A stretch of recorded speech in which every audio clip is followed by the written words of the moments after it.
ओम शांति। आज प्यारे बाबा की 18 अगस्त की मुरली है। आज बाबा कह रहे हैं, मीठे बच्चे, अपनी सतो प्रधान तकदीर बनाने के लिए याद में रहने का खूब पुरुषार्थ करो। सदा याद रहे कि मैं आत्मा हूँ।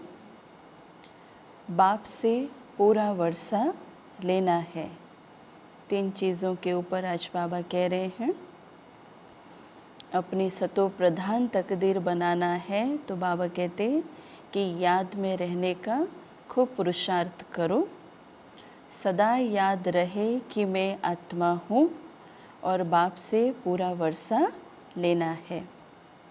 आज के मुरली का प्रश्न है, बाबा पूछ रहे हैं कि बच्चों को याद का चार्ट रखना मुश्किल क्यों लगता है। बच्चों को याद का चार्ट रखना मुश्किल क्यों लगता है। एक बार सभी अपने अपने बीच में ये ज़रा चिंतन कर लें कि याद का चार्ट रखना मुश्किल क्यों लगता है। क्योंकि हमने देखा भी है कि जब चार्ट की बात बाबा मुरलियों में डिस्कशंस करते हैं तो फिर नेक्स्ट डे से हम कुछ दिनों के लिए वो चार्ट रखने के पीछे अपना पुरुषार्थ करते हैं, लेकिन कुछ ही दिनों के बाद फिर ज्यों का त्यों हो जाता। तो फिर बाबा पूछ रहे हैं कि हम बच्चों को यह मुश्किल क्यों लगता है। तो बाबा ने उत्तर में कहा, क्योंकि कई बच्चे याद को यथार्थ समझते ही नहीं। याद क्या चीज़ है या याद का महत्व क्या है। बाबा कह रहे हैं कि हम बच्चों में से ही कई बच्चे याद को यथार्थ समझते ही नहीं हैं। बैठते हैं याद में और फिर बुद्धि बाहर भटकती है। अर्थात बाबा कहते कि शांत नहीं होती बुद्धि, वह फिर वायुमंडल को खराब करते हैं। याद करते ही नहीं तो चार्ट फिर कैसे लिखे। अगर कोई झूठ लिखते हैं तो बाबा ने कहा बहुत दंड पड़ जाता है और सच्चे बाप को सच्चा बताना पड़े। बाबा कहते सच्चे बाप को सच बताना पड़े। आज का गीत है, तकदीर जगाकर आई हूँ। ओम शांति। रूहानी बच्चों को फिर भी रूहानी बाप रोज़ रोज़ समझाते हैं कि जितना हो सके देही अभिमानी बनो। बाबा ने क्या कहा, जितना हो सके देही अभिमानी बनो। जितना मतलब जितना ज़्यादा से ज़्यादा हो सके देही अभिमानी बनो और अपने को आत्मा निश्चय करो और बाप को याद करो। क्योंकि तुम जानते हो हम उस बेहद के बाप से बेहद सुख की तकदीर बनाने के लिए आए हैं, है ना। अभी जो तकदीर है इस कलयुगी दुनिया में, बाबा कह रहे हैं कि जैसे ये दुख का है, दुख के वातावरण तो सब कुछ दुखों से भरा हुआ है और सुख की तकदीर बनाना है तो बाबा कह रहे हैं कि अपने आप को आत्मा हूँ यह निश्चय करो। और इसी निश्चय के साथ बाबा कहते हैं कि बाप को याद करो तो तकदीर भी बाबा कहता बहुत सुखदायी तकदीर बन जाएगा। तो जरूर बाप को याद करना पड़े। पवित्र सतो प्रधान बनने बिगर सतो प्रधान तकदीर बाबा कहते बना नहीं सकते। सतो प्रधान तकदीर की बात जहाँ पर आती है तो ये कोई छोटी सी चीज़ नहीं है कि तकदीर सतो प्रधान, है ना। अभी इस कलयुगी दुनिया में आप देखो, कोई बहुत कम समय के अंदर अगर ऊंची शिखर तक अगर पहुंच जाए कोई व्यक्ति और हमें वो व्यक्ति नज़र में आए तो हम भी उनको क्या कहते हैं कि भाई आपकी तकदीर तो बहुत ऊंची है। और बाबा इस तकदीर के साथ और एक शब्द बाबा ज्वाइन क्या करते हैं, सतो प्रधान तकदीर बाबा ने कहा। तो बाबा कहते हैं कि पवित्र सतो प्रधान बनने बिगर ऐसी तकदीर तो बनने वाली नहीं है, यह तो अच्छी रीति याद करो, बाबा कह रहे इसलिए।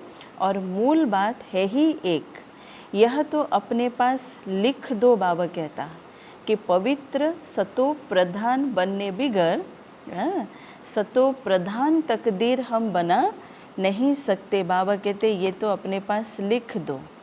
बाह पर नाम लिखते हैं ना, बाहों पर नाम लिखते हैं ना, तो तुम भी लिख दो कि हम आत्मा हैं और बेहद के बाप से हम वर्षा ले रहे हैं, क्योंकि माया भुला देती है, इसलिए लिखा हुआ होगा तो घड़ी घड़ी याद रहेगी।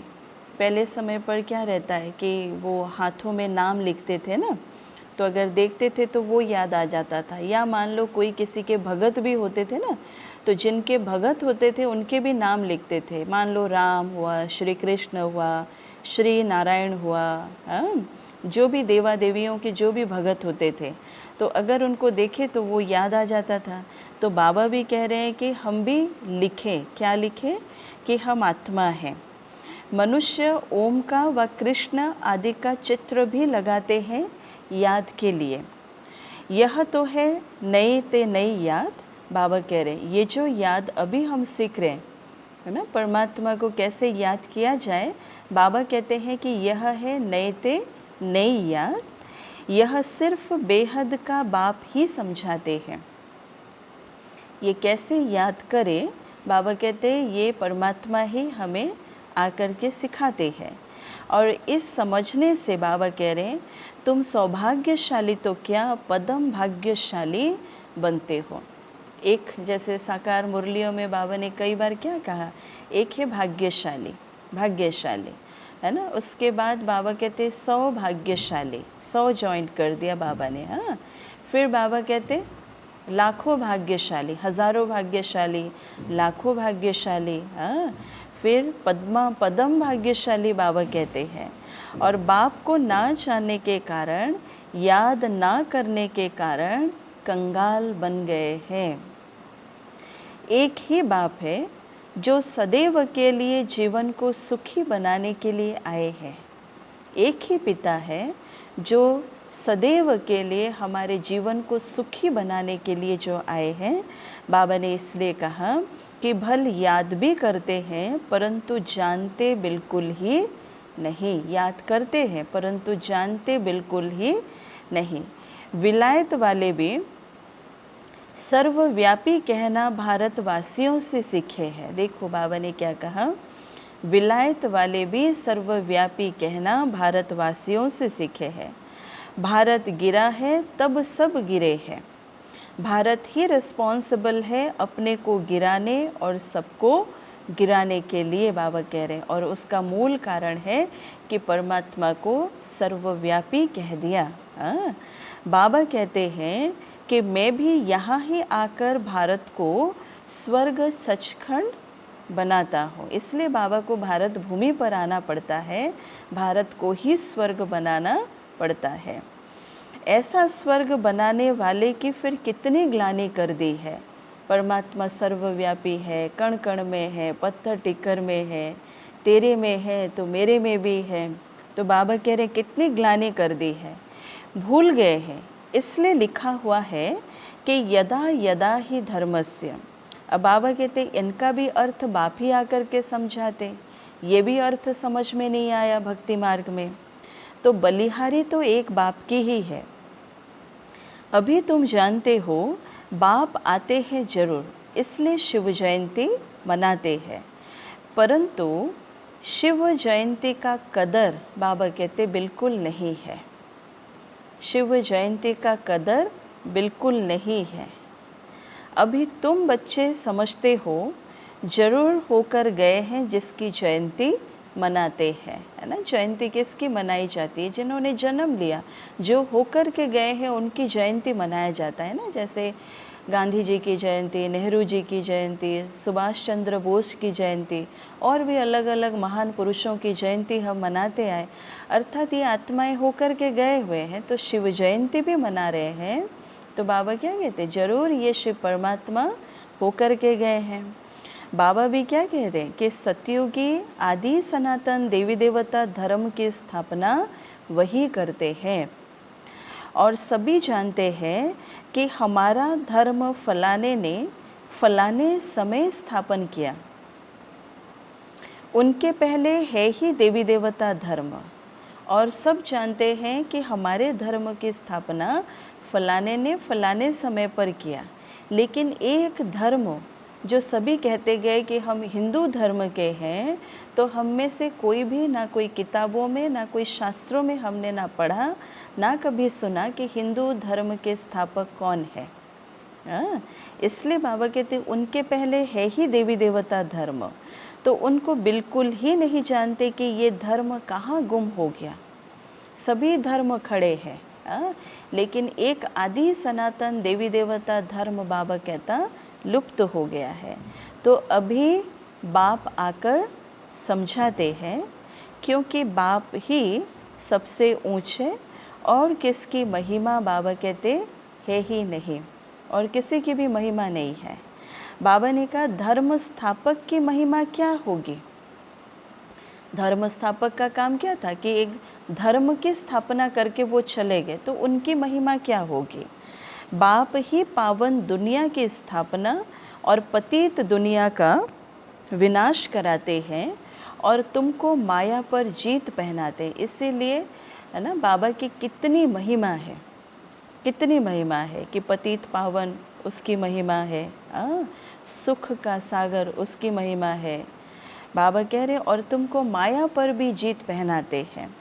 और ये है बेहद की बात। रावण का राज्य सारी बेहद की दुनिया पर है। बाबा कहते यह रावण का राज्य सिर्फ भारत भूमि पर नहीं है, बाबा कहते पूरे विश्व पर ये रावण का राज्य चल रहा है। तो हद के लंका आदि की बात नहीं बाबा कह रहे हैं। जैसे हमने टीवी सीरियल्स आदि में देखा है कि लंका एक ही था और एक ही रावण था, रावण की लंका कहा गया है। बाबा कहते ये कोई हद की लंका आदि की बात नहीं है, यह हार जीत की कहानी भी बाबा कह रहे हैं सारे भारत की ही है। बाकी तो बाबा कहते हैं बाईप्लैट से भारत में ही डबल सिरताज और सिंगल ताज राजाएं बनते हैं, और जो भी बड़े बड़े बादशाह होकर गए हैं कोई पर भी लाइट का ताज नहीं होता है। जो भी बड़े बड़े बादशाह होकर के गए हुए हैं, है ना, कोई लाइट का ताज नहीं होता है। सिर के ऊपर ताज दिखाया गया, लेकिन वो लाइट का ताज नहीं होता है, सिवाय देवी देवताओं के, बाबा ने कहा। तो देवताएं तो फिर भी स्वर्ग के मालिक थे ना। अब शिव बाबा को कहा ही जाता है परम पिता पतित पावन। इनको लाइट कहाँ देंगे, शिव बाबा को भी थोड़ी लाइट दे सकेंगे। बाबा कहते लाइट तब दे जब बिगर लाइट वाला पतित भी हो, और शिव बाबा तो कभी पतित बनते ही नहीं है, तो उनको फिर लाइट का ताज देना तो ये मतलब क्या है, ये थोड़ी बात आ जाती है कि परमात्मा को भी तो एक लाइट का ताज होना चाहिए। बाबा ने कहा वह कभी बिगर लाइट वाला होता ही नहीं है, फिर बिंदी पर लाइट दे कैसे सकेंगे। बाबा कहते हैं परमात्मा ज्योतिर्बिंदु स्वरूप, तो उसके ऊपर लाइट कैसे दे सकेंगे। बाबा ने कहा, बाबा कहते हैं कि लाइट तब दे जब बिगर लाइट वाला पतित भी हो, तो ये तो हो ना सके फिर।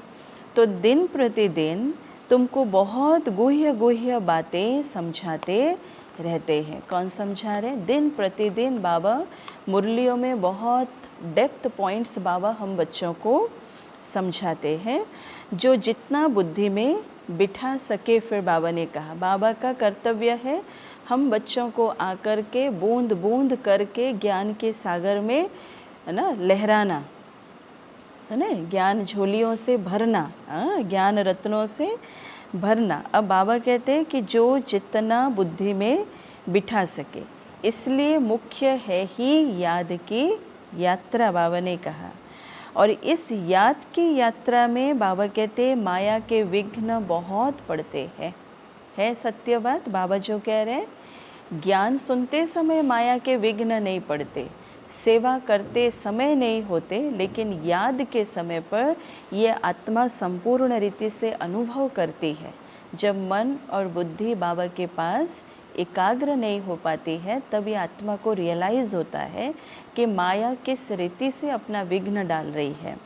इसलिए बाबा ने भी कहा, इसमें माया के विघ्न बहुत पड़ते हैं। भल कोई याद के चार्ट में 50-60% भी लिखते हैं, परंतु समझते नहीं हैं कि याद की यात्रा किसको कहा जाता है। पूछते रहते हैं, इस बात को याद कहे। और याद के लिए भी बाबा ने क्या, बड़े बड़े महारथी भी बाबा कहते हैं इस याद की यात्रा में फेल है। और पूछते भी रहते हैं कि इस बात को याद कहे। योग में ही बहुत सारे संशय आता है ना, और बाबा ने इस याद के ऊपर कितना क्लियर डेफिनेशन बाबा ने बताया। अगर बाबा की सुनाई हुई कोई ज्ञान की बातें भी अगर बुद्धि में चिंतन चल रहा है, तो वह भी याद ही हुई, क्योंकि उस समय जब ज्ञान का चिंतन करते हैं उस समय हमें बाबा भी याद रहता है, क्योंकि यह ज्ञान देने वाला स्वयं परमात्मा ही है। तो बाबा क्या कह रहे हैं कि पूछते रहते हैं कि इस बात को याद कहे। तो बाबा कहते बड़ा मुश्किल है। बाबा ने क्या कहा कि बच्चे बड़ा मुश्किल है, तुम यहाँ 10-15 मिनट बैठते हो तो उसमें भी जांच करो कि याद में अच्छी रीति रहते हैं। 10-15 मिनट भी, और जहाँ 1 घंटा बैठ रहे हैं तो वहाँ सोचो कितनी जांच करनी पड़े अपने आप को। चाहे वो अमृत वेले की याद हो, चाहे नुमा शाम की याद हो, या चाहे सारे दिन भर की कोई भी समय को निकाल करके हम योग में बैठते हैं, है ना, तो उस समय भी बाबा कहते हैं यह जांच करो, चेकिंग करो। 10-15 मिनट के लिए भी चेकिंग करो। बाबा ने कहा कि बहुत है जो याद में रह नहीं सकते, फिर वह वायुमंडल को खराब कर देते हैं। बाबा कहते हैं, है ना, याद अर्थात मन और बुद्धि बाबा तक नहीं पहुंच रहे, एकाग्र नहीं हो पा रहा है, अर्थात मन और बुद्धि में और सारे संकल्प या विकल्प कुछ भी चल रहे हैं, है ना, मन और बुद्धि और कहीं भटक रहा है। बाबा कहते हैं वो जो वातावरण है, जो वायुमंडल है, वह भी बाबा कहते हैं खराब बन जाते हैं। तो ये कितनी बड़ी रिस्पॉन्सिबिलिटी है। बहुत है जो याद में ना रहने से विघ्न डालते हैं। बहुत है जो याद में ना रहने से बाबा कहते हैं विघ्न डालते हैं। तो फिर सारा दिन उनकी बुद्धि बाबा कह रहे हैं बाहर भटकती रहती है। सो यहाँ थोड़ी शांत होगी, इसलिए याद का चार्ट भी रखते नहीं। झूठा लिखने से तो और ही दंड पड़े, बाबा कह रहे हैं आज, है ना। आज देखो बाबा एक नई बात कह दिए कि झूठा लिखने से तो और ही दंड पड़े। नहीं तो बाबा क्या कहते हैं कि बच्चे गपोड़ा लगाते हैं, गपोड़ा मारते हैं कि बाबा आज हम इतना घंटा याद किए, और बाबा उसके बदले क्या कहते थे कि अगर 5 मिनट भी अगर हम बाबा को याद कर ले तो अहो सौभाग्य बोलो। और आज बाबा क्या कह रहे हैं कि झूठा लिखने से तो और ही दंड पड़ जाए। बाबा ने कहा बहुत बच्चे भूले करते हैं, छिपाते हैं, है ना, सच बताते नहीं। कौन सी बात को लेकर के छिपाते कि योग इतना समय हम बैठे, लेकिन मन और बुद्धि बाबा के पास कितना समय रहा। मान लीजिए 1 घंटा बैठे, लेकिन बाबा के पास हमारा मन और बुद्धि सिर्फ और सिर्फ 5 मिनट रहा। तो बच्चे इस प्रकार की बातों को भी बाबा के सामने सच नहीं बताते, छिपाते हैं। बाबा कहे, बाप कहे और सच ना बताए तो कितना दोष हो जाता। तो बाबा को भी जैसे लगता है कि किसको छिपा रहे हैं, बाबा के सामने छिपा रहे और हम अपने आप से ही छिपा रहे, और कहाँ तक हम अपने आप से भी छिपाएंगे। तो कितना भी बड़ा गंदा काम किया हुआ होगा तो भी सच बताने में लज्जा आएगी। क्यों लज्जा आएगी?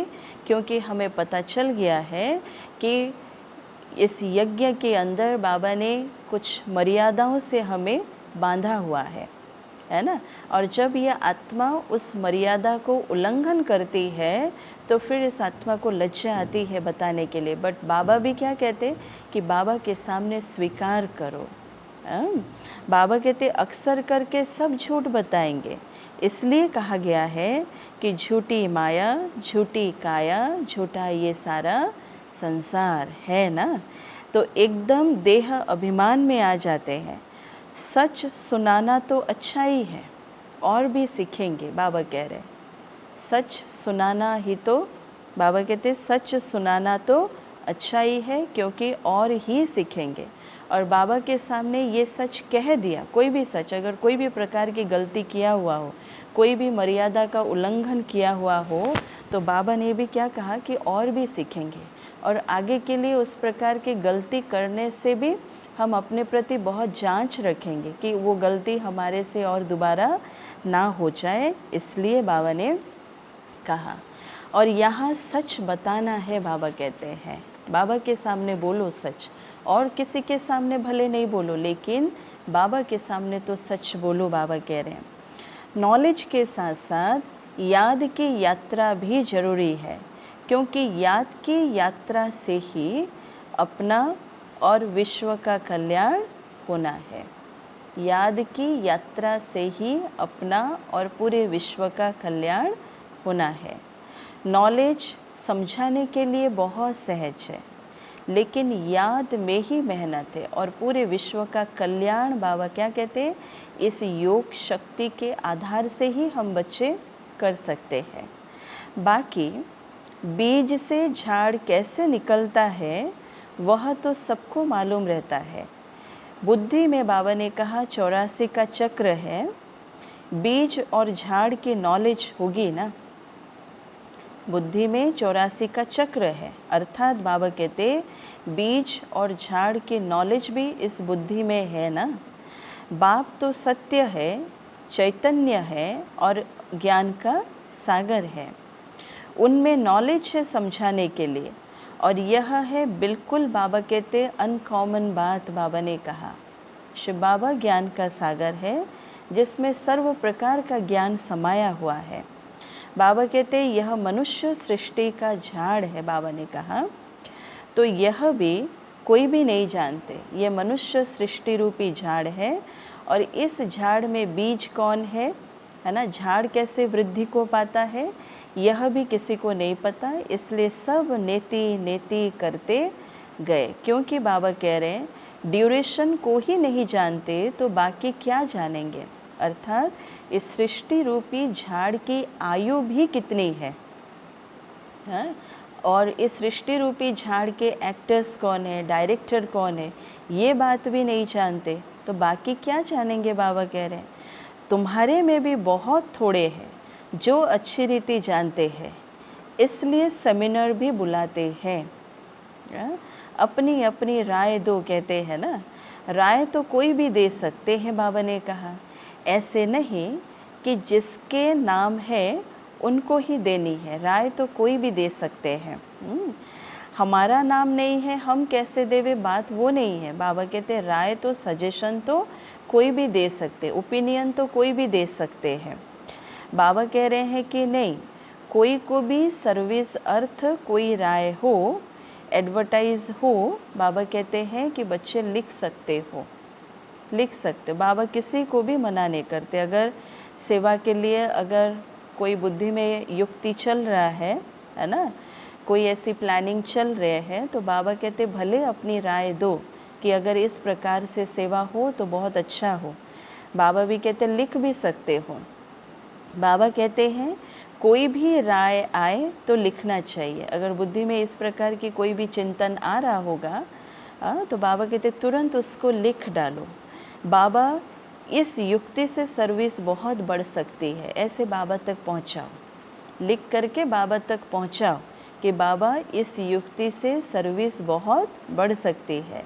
कोई भी राय दे सकते हैं, बाबा कह रहे। बाबा किसी को भी मना नहीं करते।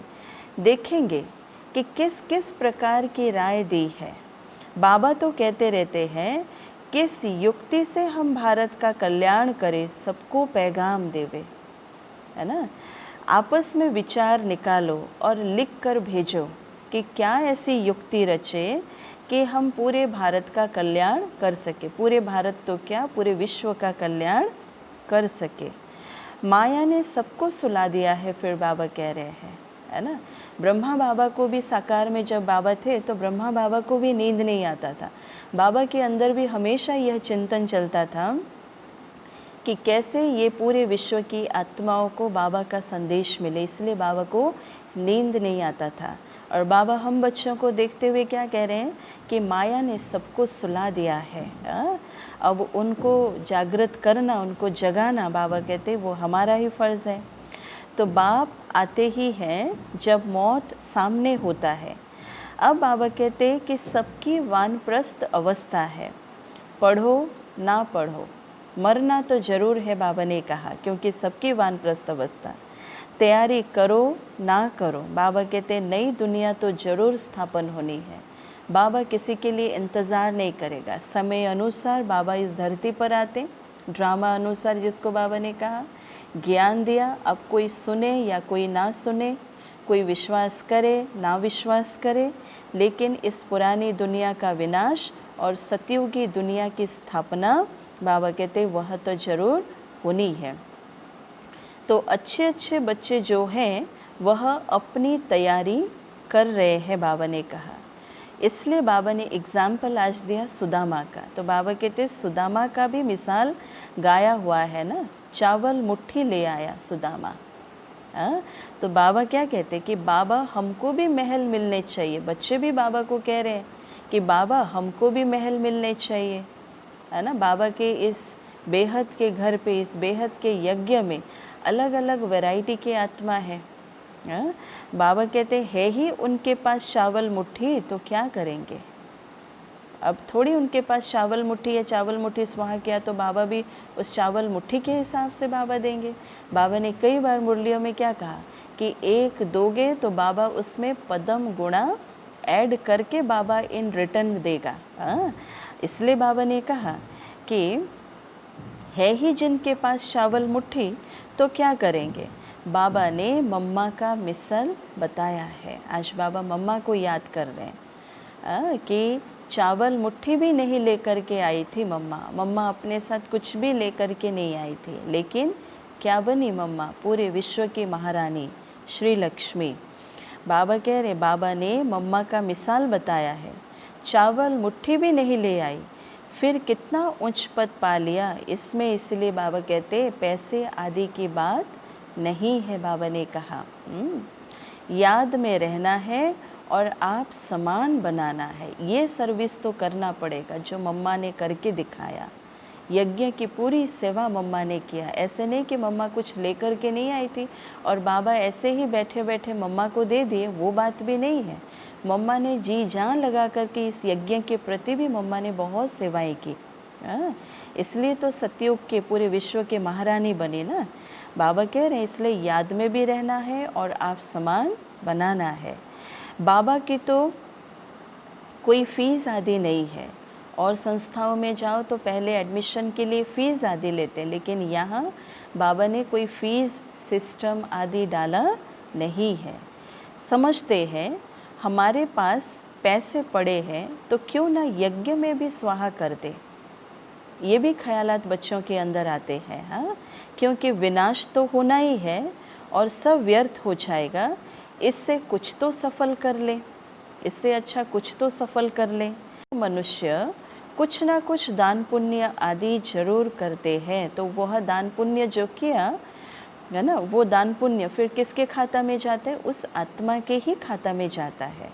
जो आत्मा इस यज्ञ के प्रति दान पुण्य का काम किए, वो सेवा किए, तो उनके ही खाते में बाबा कहते चला जाता है। फिर वह है पाप आत्माओं का, पाप आत्माओं को दान पुण्य लौकिक में जो होता है। बाबा ने कहा कि किसको दान पुण्य करते, पाप आत्माएं, पाप आत्माओं को ही लेन देन जो उनका रहता है, फिर भी उसका अल्पकाल के लिए फल मिल जाता है। कोई बहुत नियोधा भक्ति वाला होगा, बहुत दान पुण्य करने वाला होगा, तो बाबा कहते उनको भी अपना रिटर्न थोड़े समय के लिए 2-3 जन्म के लिए भी मिल जाते हैं।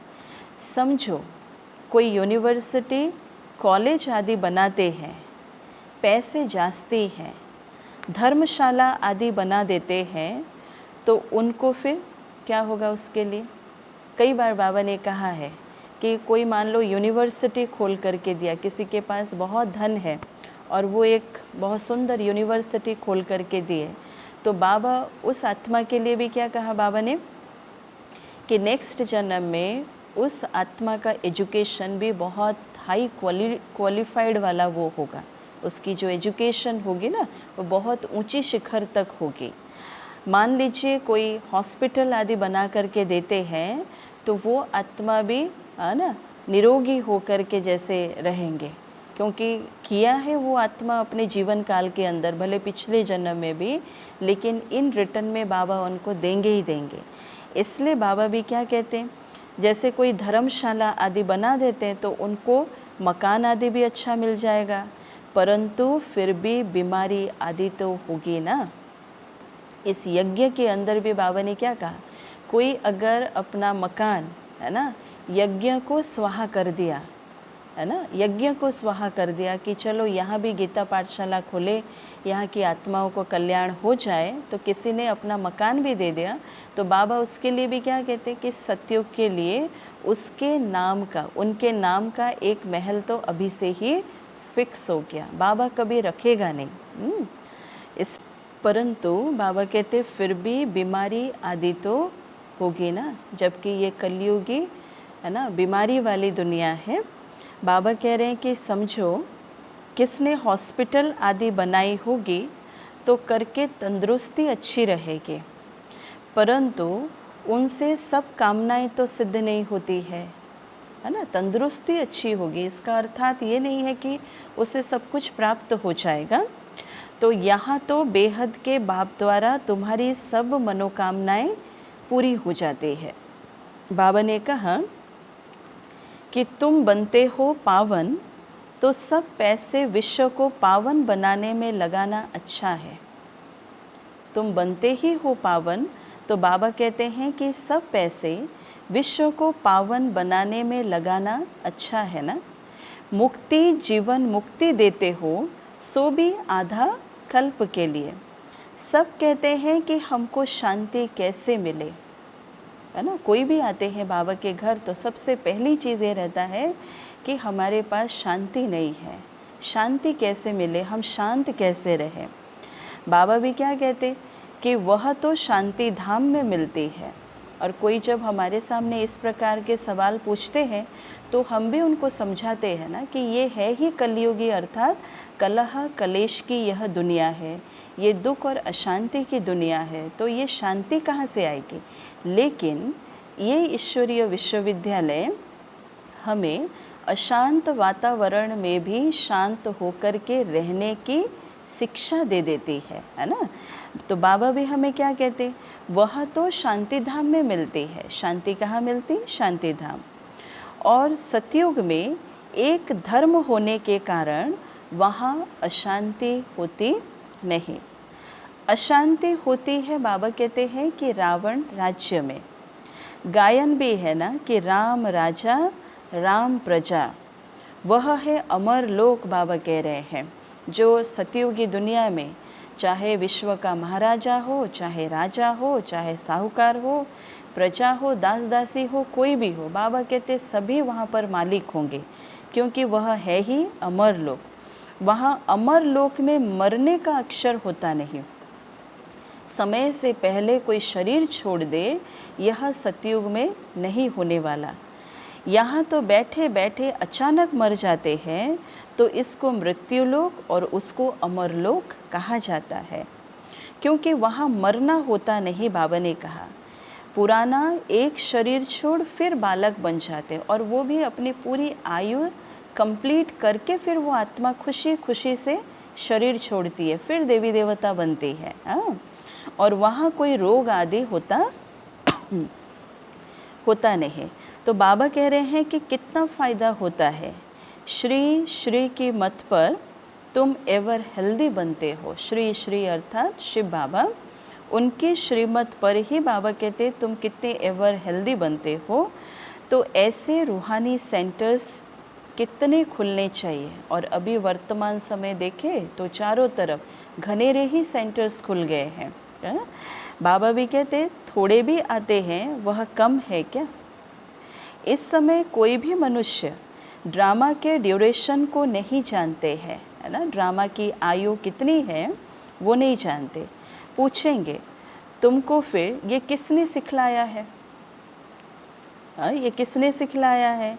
अरे हमको तो बताने वाला बाप है। हम क्या कहते हैं, हमें यहाँ सिखाने वाला कोई साधु, कोई सन्यासी, कोई गुरु, महात्मा आदि आदि कोई नहीं है। हमें सिखाने वाले डायरेक्ट परमात्मा है। तो इतने ढेर बिके हैं, तुम भी बिके हो। तुम शिव बाबा के बच्चे हो, प्रजापिता ब्रह्मा के भी बच्चे हो, और यह है ह्यूमैनिटी का ग्रेट ग्रेट ग्रैंड फादर, ये प्रजापिता ब्रह्मा बाबा। इनसे हम बीके निकले हैं, इस प्रजापिता ब्रह्मा से हम बीके निकले हैं। बिरादरियाँ होती है ना, ब्रह्मा से ब्राह्मण की बिरादरी, ऐसे ही रहते हैं ना बिरादरियाँ। तो बाबा भी क्या कहते कि तुम्हारे देवी देवताओं का कुल बहुत सुख देने वाला है। यहाँ तुम उत्तम बनते हो, फिर वहाँ तुम राज्य करते हो। तो यह किसको बुद्धि में रह ना सके, बाबा भी कहते हैं।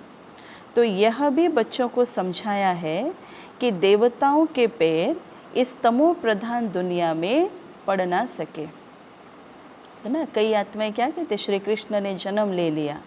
हाँ, और बाबा देखो क्या कह रहे मुरली में कि देवताओं के पाँव इस पतित तमो प्रधान दुनिया में पड़ ना सके। ये पतित आँख है ना, वो सतो प्रधान देवात्मा को कभी भी देख ना सके।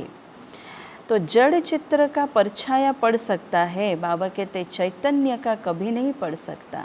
जड़ चित्रों की जो हम पूजा आदि करते हैं, तो बाबा भी क्या कहते, जड़ चित्र का परछाया पड़ सकता है लेकिन चैतन्य का नहीं पड़ सकता।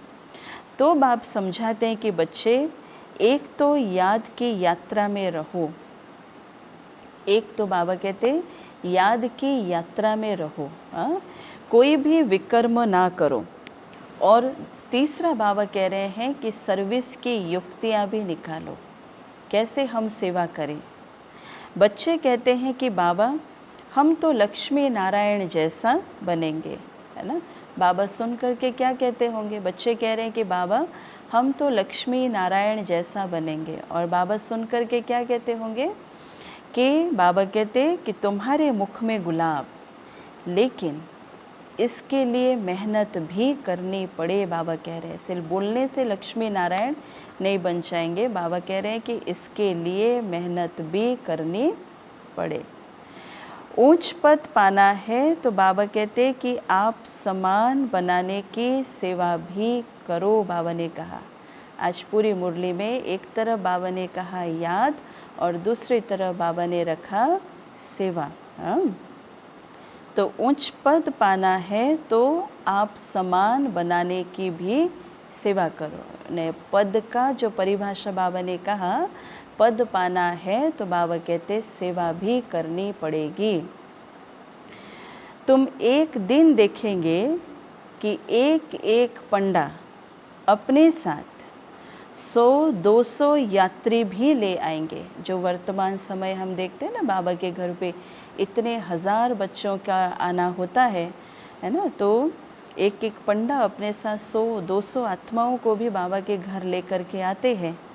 तो आगे चल देखते रहेंगे। बाबा ने उस समय मुरली में कह दिया था कि आगे चल देखते रहेंगे, तो वो समय भी हम देख रहे हैं। पहले से थोड़ी कुछ कह सकते, तो जो होता रहेगा बाबा कहते हैं सो देखते रहेंगे। बाबा की कही हुई एक एक शब्द बाबा कहता वो हम देखेंगे।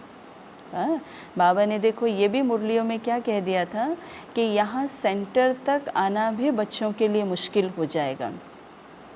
तो जब ये बातें हम मुरली में सुनते थे तो हम क्या सोचते थे कि शायद कहीं वार लग जाएगा तो उस समय और बच्चों का कहीं बाहर निकलना बंद हो जाएगा। लेकिन थोड़ी ही संकल्प मात्र भी हमने कभी चलाया था कि इस प्रकार के वातावरण बनेंगे, है ना, ये वायरस का खेल चलेगा जो किसी को भी अंदर से बाहर निकलने के लिए भी नहीं देगा।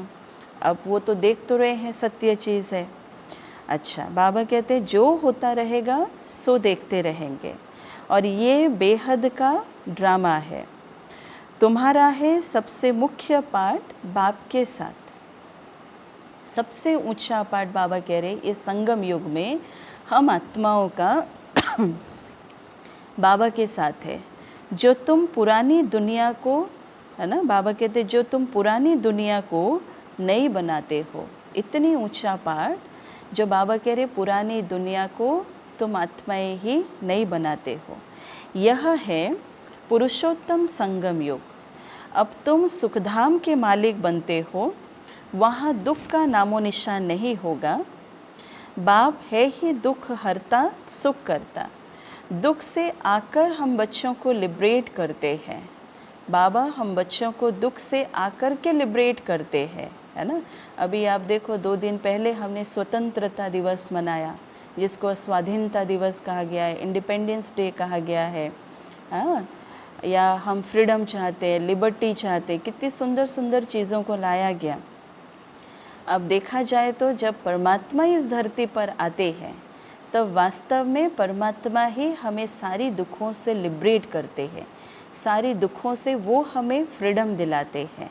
बाबा कह रहे हैं कि भारतवासी फिर समझते हैं कि इतना धन है, बड़े बड़े महल हैं, बिजलियां हैं, बस यही स्वर्ग है, यही समझ लिया है दुनिया वालों ने। और बाबा ने कहा कि बच्चे ये सब है माया का पंप। बाबा कहते हैं सुख के लिए साधन बहुत करते हैं, सुख के लिए ये साधन बहुत करते, बड़े बड़े महल मकान बनाते हैं, फिर मौत कैसे अचानक हो जाता है, वहाँ मरने का डर नहीं, है ना। मौत कैसे अचानक हो जाते हैं और बाबा कह रहे वहाँ मरने का डर नहीं, यहाँ तो अचानक मर जाते, फिर कितना शोक करते हैं। बाबा ने कहा फिर समाधि पर जाकर के आंसू भी बहाते हैं। हर एक की अपनी अपनी रस्म रिवाज है। बाबा ने कहा हर एक की अपनी अपनी रस्म रिवाज है, अनेक मत है।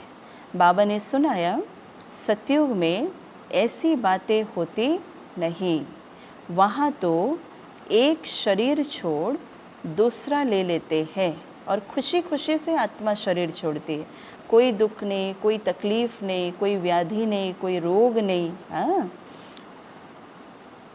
वहाँ तो एक शरीर छोड़ दूसरा ले लेते। तो तुम कितना सुख में जाते हो और उसके लिए कितना पुरुषार्थ करना चाहिए। आज बाबा सुख की भी दुनिया क्या चीज़ है, बाबा वह हमारे सामने बाबा दिखा रहे, इसलिए बाबा कहते तो उसके लिए भी हम बच्चों को कितना पुरुषार्थ करना चाहिए। कदम कदम पर बाबा कहते हैं कि मत लेनी चाहिए। गुरु की व पति की मत लेते हैं, वह तो अपनी मत से चलना होता है। आसुरी मत क्या काम देगी, बाबा सुन करके कह रहे हैं। गुरु की मत भी आसुरी मत, बाबा ने कहा पति की मत भी आसुरी मत है, अपनी भी मत जो है वो मनमत है। तो बाबा कहते हैं आसुरी मत क्या काम देगी, आसुरी तरफ ही ढकेलेगी। बाबा ने कहा आसुरी तरफ ही ढकेलेगी। बाबा कहते अब तुमको मिलती है ईश्वरीय मत। अब हम बच्चों को मिल रहा है ईश्वरीय मत। ऊंचते ऊंच इसलिए गाया हुआ भी है। बाबा कहते श्रीमत भगवानो वाच। बाबा ने कहा तुम बच्चे इस श्रीमत से सारे विश्व को हेवन बनाते हो, स्वर्ग बना देते हो, उस हेवन के तुम मालिक बनते हो। इसलिए तुम्हें हर कदम पर श्रीमत लेनी है, हर कदम पर तुम्हें श्रीमत लेनी है कि इस माजरे में बाबा हम क्या करें। ये परिस्थिति आई तो भी बाबा को पूछो कि बाबा हम क्या करें। परंतु किसकी तकदीर में नहीं है तो फिर मत पर चलते, बाबा की श्रीमत पर चलते नहीं। तो बाबा ने समझाया है किसको भी अपना कुछ अकल हो, राय हो तो बाबा को भेज देवे। किस लिए आज बाबा कहते सेवा के लिए, सेवा की वृद्धि के लिए। अगर कुछ बुद्धि में बात आती है, अगर कोई राय हो तो बाबा के पास भेजो। बाबा जानते हैं कि कौन कौन राय देने लायक है, वो भी बाबा जानते हैं। नए नए बच्चे निकलते रहते, बाबा तो जानते हैं ना कि कौन से अच्छे अच्छे बच्चे हैं। दुकानदारों को भी राय निकालनी चाहिए कि ऐसे यत्न करें जो बाप का परिचय मिले। दुकानदारों को भी राय निकालनी चाहिए कि ऐसे यत्न करे जो बाप का परिचय मिले। दुकान में भी सबको याद कराते रहे। सुना बाबा क्या कह रहे हैं? अगर कोई इस कारोबार में लगे हुए हैं तो बाबा कहते हैं वहाँ बैठे बैठे भी आप सबको याद करा सकते हो। क्या बोल करके कि भारत में जब सतयुग था तो एक ही धर्म था, एक ही धर्म था। इसमें नाराज़ होने की तो कोई बात ही नहीं है, क्योंकि सबका बाप तो एक ही है। और बाबा कहते हैं सबका बाप एक ही है, तो वो बाप कहते हैं कि मामेकम याद करो तो तुम्हारे विकर्म विनाश हो जाएंगे और तुम स्वर्ग के मालिक बन जाएंगे। आज कितने प्यार से बाबा याद और सेवा का देखो बैलेंस सिखा दिया बाबा ने। एक तरफ याद को भी बाबा कहता सच्चे दिल से बाबा के सामने अपनी चाट रखो, और दूसरी तरफ बाबा ने सेवा की वृद्धि के लिए भी बाबा नई नई युक्तियाँ कैसे बता दिया। बाबा क्या कहते, दुकानों पर भी बैठ कर के आप सबको परिचय दे सकते हो, सबकी सेवा कर सकते हो। अच्छा, मीठे मीठे सिके लधे बच्चों प्रति माता पिता बाप दादा का याद प्यार और गुड मॉर्निंग। रूहानी बाप के रूहानी बच्चों को नमस्ते। हम रूहानी बच्चों के रूहानी माता पिता बाप दादा को याद प्यार, गुड मॉर्निंग और नमस्ते। धारणा के लिए मुख्य सार। फर्स्ट पॉइंट, बाबा ने कहा कि श्रीमत पर चलकर सारे विश्व को स्वर्ग बनाने की सेवा करनी है। बहुतों को आप समान बनाना है। आसुरी मत से अपनी संभाल करनी है। सेकंड पॉइंट, याद की मेहनत से आत्मा को सतो प्रधान बनाना है। सुदामा मिसल जो भी चावल मुट्ठी है वह सब सफल कर अपनी सर्व कामनाएं सिद्ध करनी है। आज का वरदान बाबा ने सुनाया, परीक्षाओं और समस्याओं में मुरझाने के बजाय मनोरंजन का अनुभव करने वाले सदा विजयी भव। और एक बार, परीक्षाओं और समस्याओं में मुरझाने के बजाय मनोरंजन का अनुभव करने वाले सदा विजयी भव। डिटेल्स में बाबा समझाते कि इस पुरुषार्थी जीवन में ड्रामा अनुसार समस्याएं व परिस्थितियां तो आनी ही है, जो हम सभी मानते हैं, जो हम सभी जानते हैं और हम अनुभवी भी हैं। बाबा कह रहे हैं कि जन्म लेते ही आगे बढ़ने का लक्ष्य रखना, जन्म लेते ही आगे बढ़ने का लक्ष्य रखना, अर्थात बाबा क्या कहते होंगे, परीक्षाओं और समस्याओं का आह्वान करना, है ना। और जिनके पास कोई लक्ष्य नहीं, उनके पास कोई परीक्षा नहीं, कोई समस्या नहीं। और जिस दिन आप लक्ष्य रखना शुरू किए, आप जान लो कि आप सबके पास भी वो परीक्षाएं, वो समस्याओं का भी आना शुरू हो गया। अब बाबा कहते हैं कि जब रास्ता तय करना है तो रास्ते के नज़ारे ना हो, ये हो कैसे सकता। जब रास्ता तय करना है, इतने किलोमीटर तक हमें जाना है, 1000 किलोमीटर तक, 1500 किलोमीटर तक हमें जाना है, तो रास्ते के नज़ारे ना हो, ये कभी नहीं हो सकता। बाबा कहते लेकिन उन नज़ारों को पार करने के बजाय यदि करेक्शन करने लग जाते हो, तो बाबा कहते बाप की याद का कनेक्शन लूज हो जाता है। समझ में आया बाबा जो कह रहे हैं कि जब हमें कोई लंबा रास्ता तय करना होता है, स्थूल में भी आप देखो कितने 1000 किलोमीटर का भी हो, तो उसमें कई प्रकार के नज़ारे हम देखेंगे ही देखेंगे। और अगर हम वहाँ खड़े हो कर के ये नज़ारा ऐसा क्यों है, ऐसा नहीं होना चाहिए, ये नहीं होना चाहिए, वो नहीं होना चाहिए, यहाँ पर ऐसे पेड़ पौधे क्यों हैं, यहाँ पर ऐसे जंगल क्यों है, तो बाबा कहते हैं फिर क्या हो जाएगा, तो फिर याद का कनेक्शन भी बाबा कहते लूज़ हो जाता है। इन प्रैक्टिकल लाइफ में भी जब हम एक रास्ता तय कर लिए तो बाबा कहते जहाँ परीक्षाएं और समस्याओं का तो आना ही है, अलग अलग प्रकार के नज़ारे हमें देखने के लिए मिलेंगे, और हम उन नज़ारों को अगर साक्षी होकर के देख करके नहीं चलते और वहाँ खड़े होकर के ये आत्मा क्यों ऐसा है, वो आत्मा ऐसा क्यों है, इनका स्वभाव ऐसा क्यों, उनके संस्कार ऐसा क्यों, तो बाबा कहते सबसे बड़ी चीज़ बाबा ने क्या कहा कि बाप की याद का कनेक्शन फिर लूज़ हो जाता है, हाँ? और मनोरंजन के बजाय बाबा कहते मन को मुरझा देते हो। इसलिए वाह नज़ारा वाह के गीत गाते आगे बढ़ो, अर्थात सदा विजयी भव के वरदानी बनो। स्लोगन है, मर्यादा के अंदर चलना माना, मर्यादा पुरुषोत्तम बनना।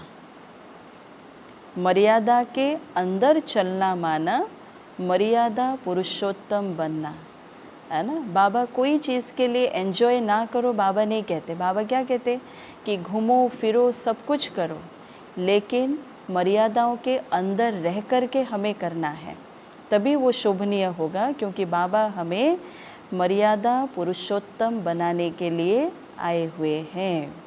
ओम शांति, ओम शांति, ओम शांति।